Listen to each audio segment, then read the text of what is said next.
Of interest for our members is earthing and grounding. So in this video, I'm going to cover towards the middle or end, what it basically is, how you can do it yourself, what are some of the best products to buy. But a common question that comes in is, how do we improve earthing or grounding so that it supports better sleep? A lot of people are wondering, why is it that they're using a grounding or earthing device and they're not getting a significant consistently over time in the improvement of their sleep patterns? And so that's understandable. If you're not familiar with what earthing is and how it works, how it functions, then I suggest that you do a little bit of legwork. I'll cover that a little bit in this video. The basic idea is just that the body is hungry for electrons, and so typically people are not physically in touch with the earth. So if you're walking around in rubber insulated shoes, your body's not touching it. You're not taking them in. Earthing is the process where there's a connection occurring with the natural earth and the body, and there's a transfer of electrons. One common do-it-yourself process is you take like an iron rebar metal rod, you stick it in the earth down 2 or 3 feet, run a wire from it, attach the opposite end of the wire to a mesh screen, put that underneath your sheet on the bed, and then you sleep. Or if you're wherever you are, if you're working, you want to have some source of electrons being transferred to your body. So why is it that when people are using this, they do not necessarily notice an improvement in their sleep patterns? They might be feeling better, noticeably physically, while they're awake, after having had the experience of using the earthing or grounding mat. And I should point out too that if you're not into do-it-yourself or how to make one yourself, there are a number of products out there. Usually it's a simple mat. Instead of sinking a iron rod into the ground, you just plug it into the wall. The plug-in that goes to the wall connects to the ground element in the wall socket. So in this case, you're pulling electrons, from the natural earth through your house and then into the mat, and then it's going into your body. So, but why is this not helping with sleep patterns? And why is sleep not necessarily being improved? In many cases, users of this will find that there's a difference, and so for them it may be consistent. In the cases where that's not happening, a couple of things to consider. So one is understand that the earthing and grounding process is only the transfer of energy. It's not the transfer of information.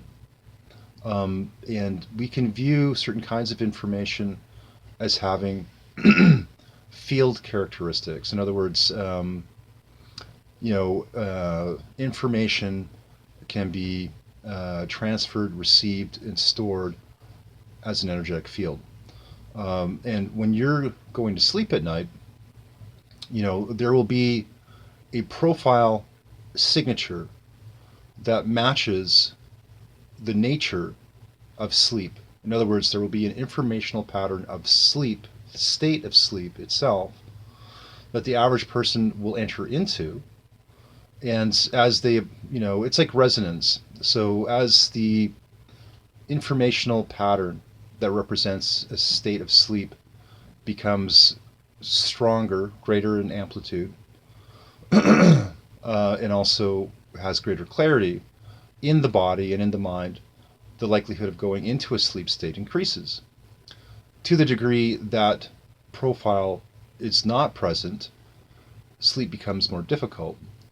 Now, like we said, earthing and grounding, this is the transference of energy, which is vital for your body. It's not the transfer of information. So if you go to sleep at night and you're using an earthing or grounding device, you're putting more energy into your body, and on some level that may help you heal, regenerate. But what if you're anxious?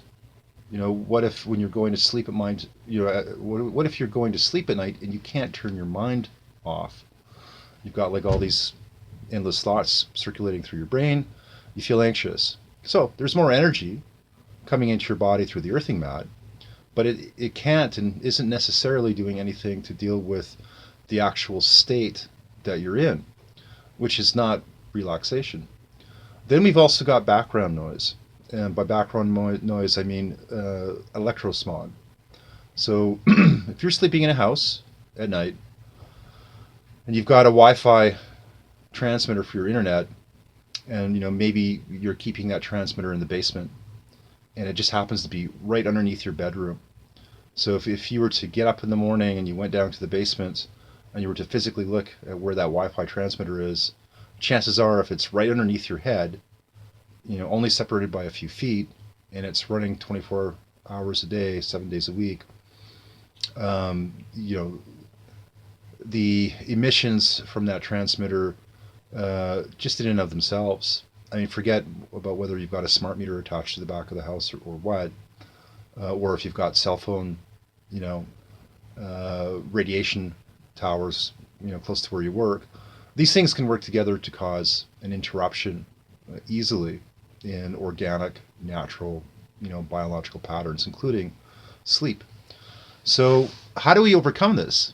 Well, there's a number of different methods. I'll talk about additional ones in upcoming videos. Like as an example, is there a way to filter out this background noise in an effective, economic way? Yeah, there is. There's a lot of solutions that are being offered. I get a lot of people asking me what I think about these, but a variety of EMF protection devices. My opinion is that most of them don't work. They don't work very well, and you have to really scrutinize the devices that you are going to spend money on to get any kind of reasonable practical effect from. And then there's another issue too, and that is that some of these EMF protections can only offer protection within a certain range, and they don't normally shield against magnetic fields.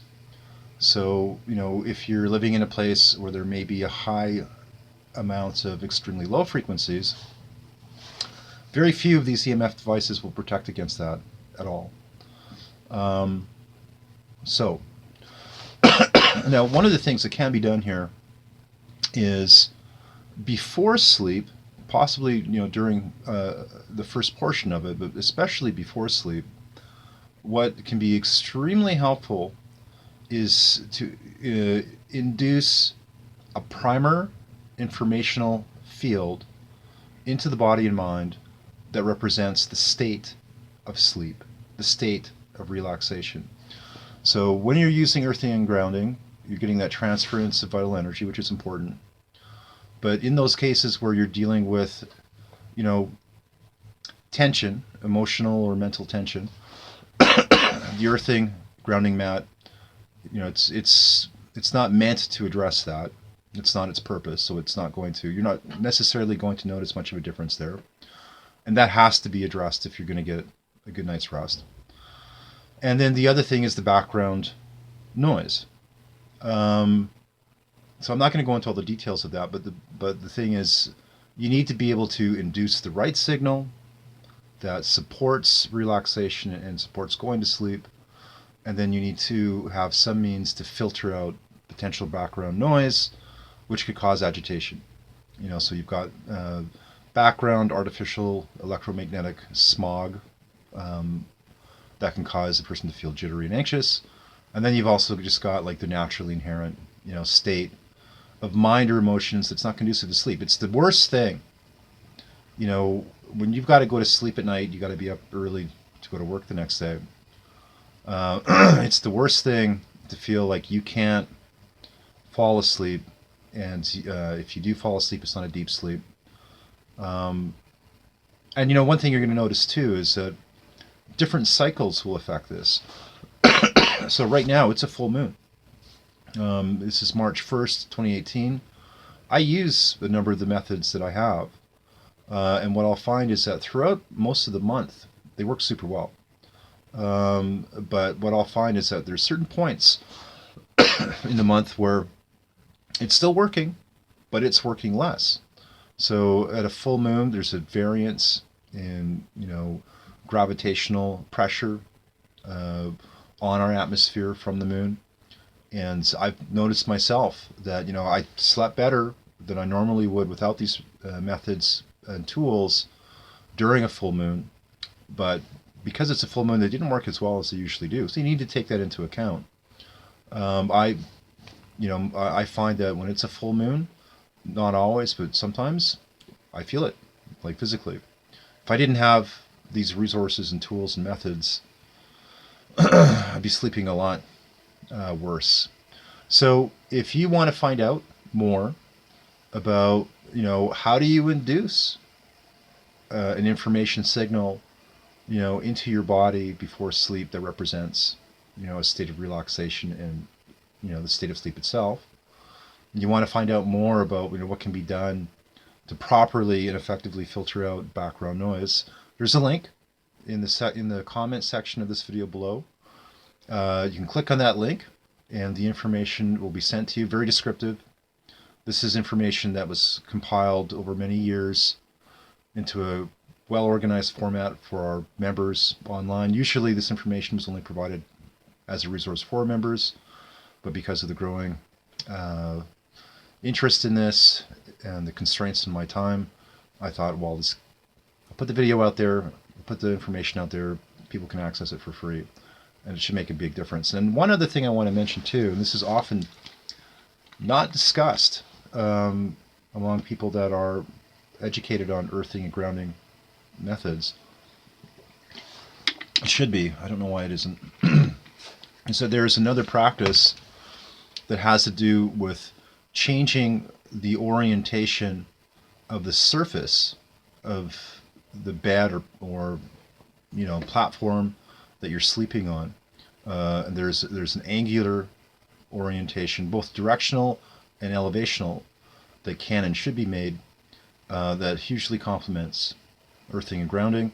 And if you're using earthing and grounding and you're not aware of or using this method, you're missing out because it just hugely amplifies the benefits. That'll also be provided. So you're welcome to click on the link below. The information will be sent to you for free. And everyone, take care and have a good sleep.